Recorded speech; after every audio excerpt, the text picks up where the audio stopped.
Hi class, this is Susan, and I just want you to get some tips on how to complete the e-portfolio, which is one of your final projects. So this will require some forethought and a little bit of planning ahead of time. So the first thing that I'm going to recommend is that you watch an instructional video that I recorded on creating e-portfolios first. So it's okay if you want to pause this video and start the other one, or watch through this um, and then watch this again. But the purpose of this instructional video is basically to give you an overview of the key components of this final project. So there will be 4 sections to this e-portfolio.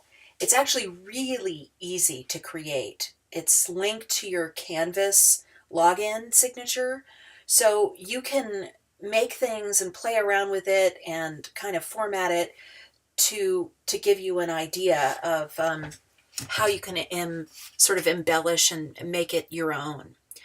But the 4 sections, and this is something that you can start now and add to and use it even after you leave and go to other places. So it's a way of building on what you've learned about yourself and all of your best work from any classes that you've taken. The first section will be a career section, which will have 2 components, a letter of introduction and a resume. Maybe you already have a current resume, so if you do, you can actually update it with some of the guidelines I'll give to you in another instructional video. The second section will be writing samples. And as it states in your syllabus, I'd like to see your best 3 samples. So I definitely want you to include Essay 6, which will be written in APA format, more about that later. And it's your final self-assessment. So this is required for you to complete to complete the course. Think of this as like your take-home final exam. And it really is a way for you to dig deep and figure out what you've learned about yourself this semester. Then I'd like you to upload from this class or any class that you're taking 2 other writing samples. One of the assignments that you're going to be doing a little bit later is an APA Annotated Bibliography.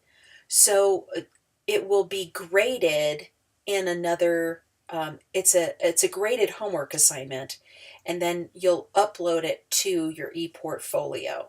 And that'll give you a chance, just like with a resume, if you want to make some improvements to make it better, that will actually help with your points. And then finally, I'd like you to create a final presentation. For the online classes, these presentations will be posted in a Canvas discussion post. For the face-to-face classes, they will be an actual in-person presentation. More on that later. So the idea is that you're going to create a home page that you customize with important information. You can upload pictures, personalize it. This is a picture I took this past summer when I was visiting Scotland, and there were these, in the forest, there was this section where people came to bring their, they were like posting signs and putting prayers on old pieces of fabric for the fairies. Fascinating. But I love that sign, live your life. So think of this e-portfolio as a way for you to establish your signature, your brand. Who are you? What do you want? Where are you going? In the first section, or the career section, I want you to create a letter of introduction. So and this is a way to think about yourself and how you're introducing yourself to the world. So pretend that I've never met you and introduce yourself. This introduction should include some basic biographical information about you and any accomplishment of which you are particularly proud, as well as your career goals and a detailed plan of how you are going to achieve those goals. So think of this as a way of establishing yourself, your voice in an academic community.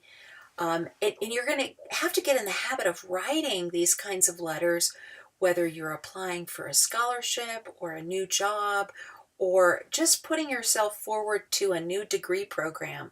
So it's really a great practice. So it's important that your letter of introduction should only be one page, and you're going to want it to be single-spaced with a full professional header. More on that later. But that is important. How it looks and whether it's grammatically correct is also important, because think of this as something that people who don't know you are going to see before they even meet you. So the resume will be completed before the actual e-portfolio is due. So the e-portfolio is due at the end of the semester. Now it sounds like a lot, but basically what you're doing is you're taking things that you've already completed earlier on and uploading it to this website, which is you have control over. In the writing samples, you will create a section for writing samples. I would like you to upload your essay 6, and then 2 other samples of your best writing that can be from EPY 150 or other classes. So the cool thing about the e-portfolio is that after a written piece of work is graded, you'll see from your ePortfolio site that you can actually just add it into your ePortfolio very easily. So I'm going to recommend, if you've already watched the How to Create an ePortfolio video and you're still confused, watch it again and then let me know what questions you have. So, and then you're going to create links for the 3 samples on the first page of the writing section. And I talked to you about how to do that in the Create an ePortfolio video. Okay, so now most of these things that I'm talking about, we're now only, maybe midway through the class, and these are not due until the end of class, but it's really helpful because to really look at what are some of the big things that you'll need to complete, so you can kind of be thinking about it ahead of time.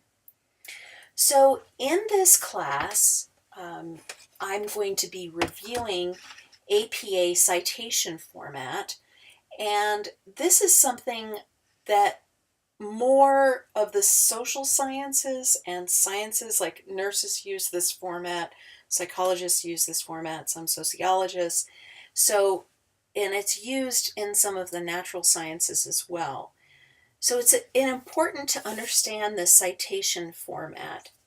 Now, if you are listening to me talk about this right now in the middle of semester and you have no idea what I'm talking about, you can actually download this handout and see what it's going to look like. And you're going to complete this assignment and then load it into your ePortfolio. And the idea is, it's basically practice for using the correct citation format when you're doing research.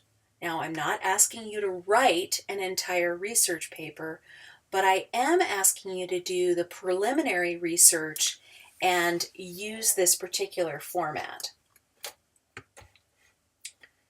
So finally, I want you to create a final presentation where you're solving some problem. Now you have a couple of options. Notice that if you're in an online class with me, you're going to be creating some kind of presentation and posting it in the discussion section so that everybody can see it.